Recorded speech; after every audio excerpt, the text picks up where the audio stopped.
Vivian, our protagonist, is an office worker who prefers solitude and often eats alone. Despite being criticized by her office manager for her introverted nature, she leads a double life as a successful novelist known for the Prince novel series. Her co-workers are unaware of her true identity, but Guyon, her landlord's daughter, knows the truth. Vivian is content with her co-workers enjoying her novels without knowing she's the author. However, when she overhears her manager eagerly awaiting her next book, her passion for writing intensifies. That night, a stranger resembling the prince from her novels breaks into her apartment, unwittingly entering her world.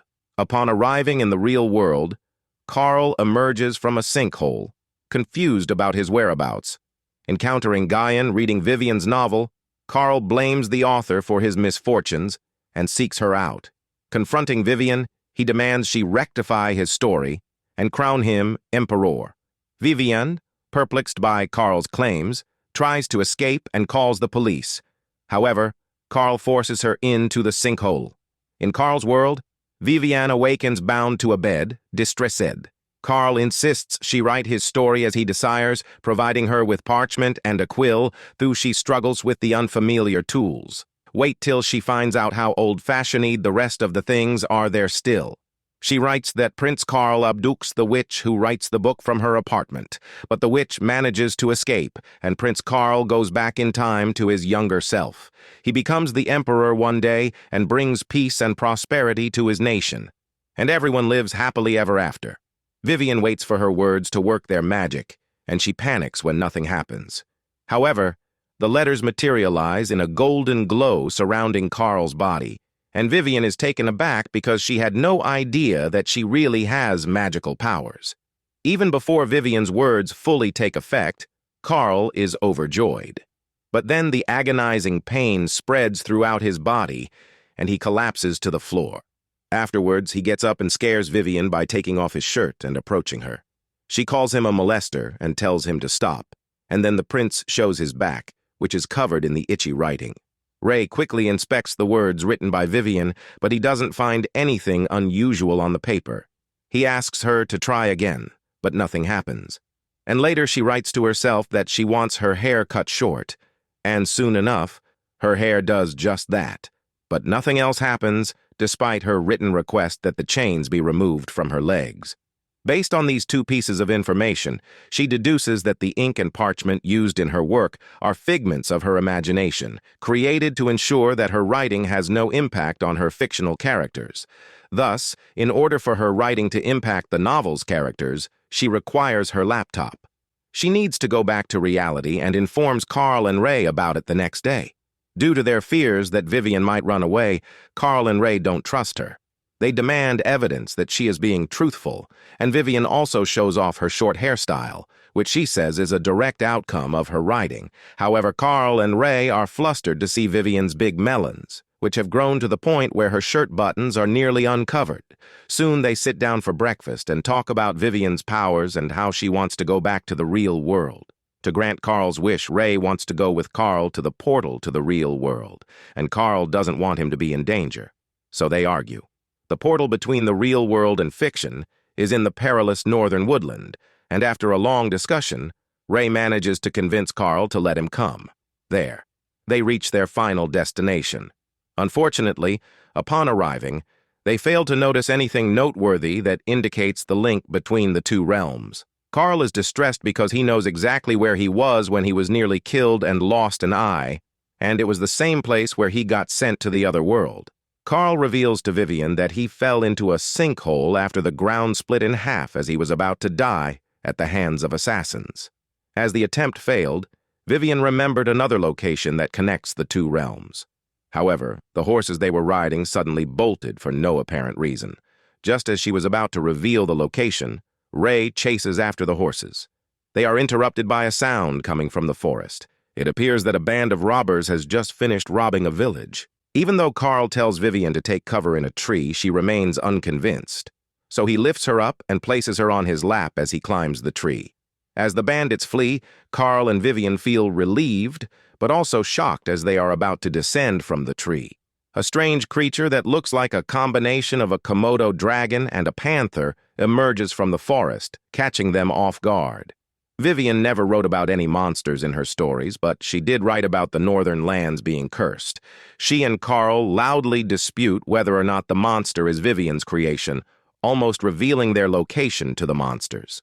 Soon, it starts raining, and the monsters run away to avoid getting stuck in the swampy area. Vivian thinks that now is an excellent moment to climb down, but Carl tells her there is no way. Due to the extreme danger and the risk of submersion, he forbids her from stepping on the ground. Instead, he decides to spend the night on the treetop with Vivian, who is not the biggest fan of the idea. Here comes the first pseudo-intimate moment. As they plan to spend the night in the tree, Carl constructs a bed resembling a bird's nest out of branches. Vivian is shocked to see that, but she does not complain. As they lay down, Carl is irritated by Vivian's sounds because she is uncomfortable sleeping out in the open on a nest made of branches. After he warned her once, Vivian remains silent and even holds back a sneeze out of fear. However, Carl is currently thinking about how his kingdom is becoming prosperous because of Vivian's writing, and his two loser brothers are becoming heroes. Despite all that, he loses everything because of her. He wakes up contemplating the situation and notices that Vivian is feeling cold. He kindly offers her his robe to provide some warmth. After that, they go back to sleep and the rain soon stops. Vivian wakes up and decides to climb higher up the tree because she wants to see the stars in the beautiful night sky. Vivian is astounded by the breathtaking sky view. As they ascend the tree, Carl asks about Vivian's real name, and then they discuss the fairies and kingdom at the top of the tree. Then, continuing with the theme of names, Carl asks about Vivian's last name. She tells him that she has none, and Carl tells her that in the fairies' kingdom, partners' last names are often used. He continues by saying that it is a wonder to meet a loved one. Vivian realizes that despite being a villain, the third prince is human after all. She feels bad that while the first two princes have spouses, the third prince has never kissed or held hands with a girl, and it's all her fault. Bro is more lonely than even me. Vivian thinks about it as she looks at her hand being held by Carl. She feels embarrassed, and then her imagination runs wild as Carl blames her for his barren love life. He asks her to take responsibility for it and starts to aggressively approach her. However, that is all RMC's imagination, as she is thirsty for love as well. She releases his hand as she is currently fearful that Carl might engage in inappropriate behavior towards her. He is just concerned that her face looks a little red, but she backs away from him, telling him not to think of him like that. She promises to ensure that when he becomes emperor, he has a harem of 100 queens and unlimited stamina. Carl becomes flustered upon hearing this and asks Vivian if she considers him to be a pervert. However, as she backs away, she falls down the tree due to an unsafe spot, and Carl jumps to save her, and they both fall into the sticky swamp. Carl tells Vivian that he will never stoop so low as to force himself on a girl, not even someone who barely looks like a girl with those short hair. He will have to eat those words one day. The next morning, they return to the Ray with their bodies shabby and dirty, so they go straight to the castle to clean themselves, while Vivian Soaks, a servant named Daisy, waits on her as per Ray's orders. Since Vivian feels uncomfortable being waited on like that, she starts talking with the maid. She also asks about Carl's mother, who doesn't live with Carl in this castle. Daisy informs her that she is summoned by the first prince to the capital, despite his strong dislike for Carl's mom, and she reciprocates the feeling. Vivian has never written that part because Carl's mom is just a minor character, and she wonders why things are happening when she doesn't intend them to. Later, Vivian goes to discuss with Carl and Ray the location of a spot connecting the two worlds. Vivian says that the tunnel is in the east, under the castle of the second Prince William, from which he came into this world. However, upon discovering the location of the tunnel, Carl and Ray hesitate to go there due to a previous altercation with the second prince. The fight happened because William thinks that his divorce was caused by Carl, even though it happened because William cheated on his wife. Vivian is surprised to hear that because she never wrote that William has an affair or a divorce. But Ray believes there is still another way to reach the tunnel. He explains that soon the festival called Urnfest is being held in the Horizon Kingdom, and this year it will be held in the Eastern Castle. So this is their chance to get to the tunnel. However, to make this happen, Carl needs to become a flower prince to enter the castle. Obviously, Carl declines because the flower prince's responsibility isn't just to escort the princess from the neighboring country, but also to join her in dancing, drinking tea, and engaging in other couple-like activities. It is basically like a limited, feature-free trial of a marriage. However, Carl has no choice but to do so, since it isn't easy to sneak into the Eastern Castle any other way. Ray prepares everything, including soldiers, to make their plan work. The soldiers he prepares are gardeners, cooks, and stable masters. However, as they are about to meet the soldiers, they are surprised by the presence of the creepy monsters from the northern forest. Carl takes it upon himself to vanquish all the monsters that dare to approach his castle. As it is in a state of severe panic, he bars everyone else from accompanying him. But Vivian cannot witness Carl fighting monsters by himself. She steals Ray's sword and leaps from the castle. Then she uses her powers and writes down her wish in her notebook to make it real. Although she was initially afraid of confronting the monsters, she quickly summons the courage to wield the sword and slashes at them until they cower in front of her. After dealing with the monsters, Vivian sets out to find Carl, who is struggling on his end. She wastes no time in attacking the demon standing before Carl, who is shocked to see her. Even after they kill every last creature, Carl is still furious with Vivian for disobeying his orders to remain in the castle, and the two get into a little quarrel. They sit down to talk, and Vivian tells Carl not to shoulder everything alone, or he will mess up one day. But while they were talking, Vivian falls asleep because she is exhausted from fighting the monsters, and Carl takes her to his chamber. Vivian sleeps until morning in Carl's room, and she wakes up dreaming that she has to go to work. However, upon waking up, she finds herself in a surprising location, and Carl instructs her to leave if she has sufficiently rested. He feels sleepy and tired, and also wants to sleep on the bed, so he takes off his clothes first before sleeping. Vivian screams as she sees Carl undressing, and he apologizes for his lack of manners before once again telling her to leave the room. A few days later, everyone in the castle is very busy preparing for the arrival of the delegation from the Middle Loren Kingdom. Ray has not slept for 2 days due to the preparations, and he wants to ask Vivian for a favor helping Carl learn to dance. Vivian is very hesitant to accept the request because she can't dance well, but Ray reminds Vivian to write in her notebook to have the ability to dance. She cannot refuse his intense request.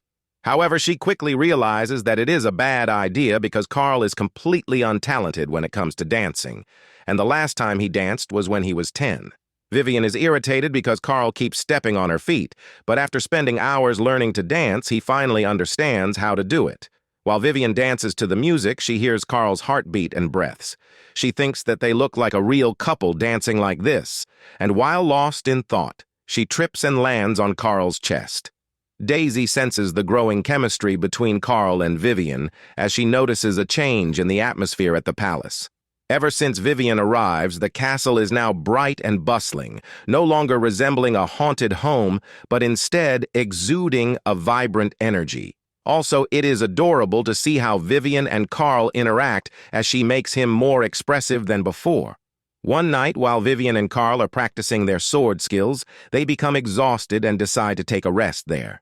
Carl offers her his arm as a pillow while they gaze at the sky, and she feels flustered. He talks about all the humiliation and losses Vivian makes him go through, but he is glad that at least she doesn't kill him, even though she hates him. He thanks her for keeping him alive, and Daisy, who is watching them, is now confident that this is a cannon ship. At night, as Vivian is about to fall asleep, she feels sad that she will soon have to leave this world. However, the gloomy atmosphere is shattered by an earthquake, and within a minute, Carl comes to Vivian's room and takes her away from the castle. He claims that the earthquake is the same as the one that took place when he got sent to the real world, and he wants to send Vivian back now. However, as they reach the location of the earthquake, they find that the ground has not split. Carl feels very desperate and furious, while Vivian senses that he wants to send her back to her world. She thinks that she is only a tool for Carl to fulfill his desire to become emperor. Vivian suggests that Carl looks for the hole with the assistance of others. Carl found it nonsensical since ordering the people in the castle to search for a hole was impossible. While they were all occupied with preparations for the delegation, he doesn't understand what Vivian means, and he becomes furious with her because he thinks she wants to return to the real world so badly. While she thinks the same about him, the misunderstanding between the two increases until their voices wake up. The monsters in the forest. The monsters surround them, and they have no choice but to face all the monsters. Unfortunately, Vivian forgot to bring the sword because she was in a hurry, and things get complicated as their horse is also killed. Carl starts attacking all the monsters who seem to be acting to separate him from Vivian. Strangely, the monsters don't attack her, and one of them tries to request her favor. The monsters surround her, and Carl can't stand it, so he rushes to her help, but he gets injured and overwhelmed by the monsters. Vivian is covered by monsters, and he panics upon seeing that. However, they do not harm her and only nudge her away from Carl, who is trying his best to free her. Vivian witnesses Carl being ambushed by a monster as he tries to reach her, and she runs to save him and gets injured instead. Carl is furious as he sees this and wishes he could end the lives of every monster in the area. But then suddenly, the monsters silently leave. Carl worries about Vivian, but she feels that despite wishing for strength, she remains a burden to him. She is crying as she promises to never get away from him, and he somehow carries her back to the castle. Ray is shocked and angry that Carl hurt his arm, and he is mad at Vivian for letting him get injured. When the Middle Lauren delegation is about to arrive, soon, however, Carl scolds him too, because Vivian is hurt worse than him. When the Middle Lauren group arrives at the castle the next morning, Ray has already styled Carl's clothes in a way that hides his wounds. After that, Carl asks Vivian about how he looks, and she really wants to tell Carl how handsome he looks in that outfit, but all she can say is that he looks fine. Following that, the Middle Lauren group arrives, and everyone in the castle rushes to the courtyard. Vivian is smitten seeing Princess Sylvia, who looks more beautiful than she imagined, and she feels like they are a perfect match for Carl. The princess is also interested in Carl, and she comments that she never thought her flower knight is so dashing, but Carl is no simp and doesn't give her any attention. Oscar, the first prince, appears to have been aware of Middle Lauren's group's impending arrival as he dispatched a spy to Carl's castle. He is certain that Carl's reasons for becoming a flower prince are not just to find a life partner, and he wants to know more about his plans. However, he does not actively interfere in anything, and the party goes on as planned. Carl and Sylvia have tea in the rose garden behind the castle. Sylvia says that she imagined herself drinking tea with Carl in this setting ever since he wrote about the garden in her letter. However, Ray writes the letter instead of Carl. They continue to talk until Sylvia finally announces that she is the fortunate bride of the third prince. Carl and Vivian are shocked by what they hear. Sylvia feels so embarrassed about getting carried away in her feelings that she runs and falls face first to the floor. When Sylvia trips and falls, Carl initially doesn't care, but Ray insists that he goes after her because he is the flower knight at the moment. Carl goes after the princess and eventually wins her over, though in a grumpy way. Vivian goes to her room to feel better, but as she lies down, her mind is filled with memories of her time with Carl. She wonders why she is so upset when Carl is finally getting something good in his life. Carl walks into her room unexpectedly while she is deep in thought, startling her. She promises to be a good soldier and not disappoint him, but Carl plays with her hair and puts a red ribbon around her neck, telling her not to lose it as it signifies that she is one of his knights. With that, he leaves her room, leaving Vivian even more confused. On the following day, Carl and Princess Sylvia go for a walk around the castle. She praises Carl a lot as they walk together when all of a sudden, a castle pillar breaks and almost hits Sylvia. Carl steps in to protect her, but this is enough to scare her, and she asks to go back to her room. When Sylvia walks into her room, her true personality emerges. Her servants claim that Carl seems like a nice person for her, but she brutally attacked a maid. Sylvia is so mad that she has no choice but to meet the prince with only one eye in his old and broken-down castle.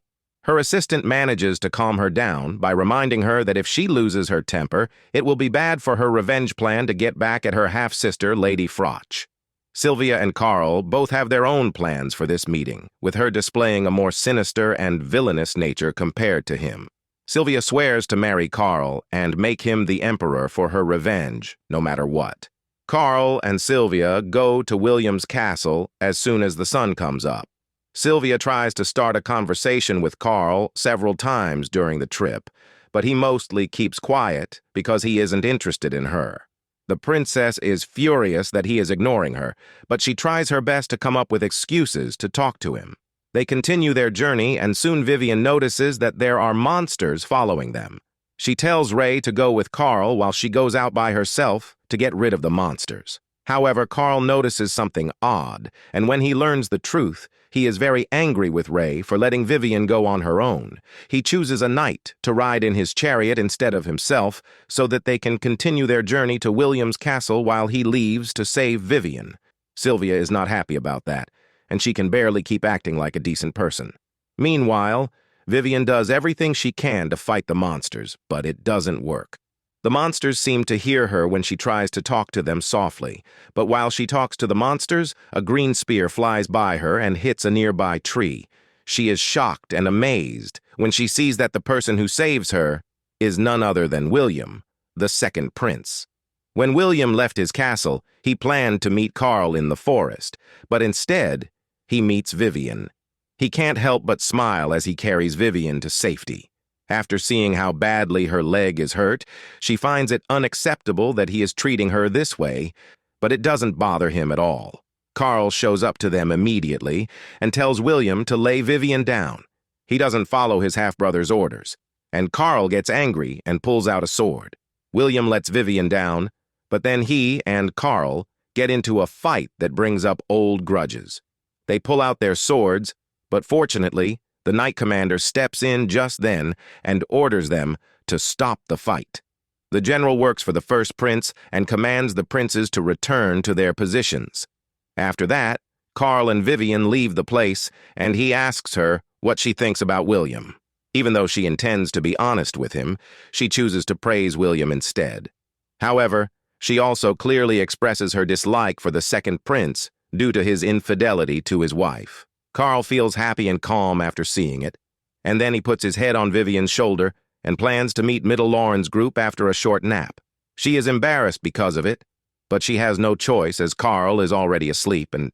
Love the manhwa? Subscribe for more.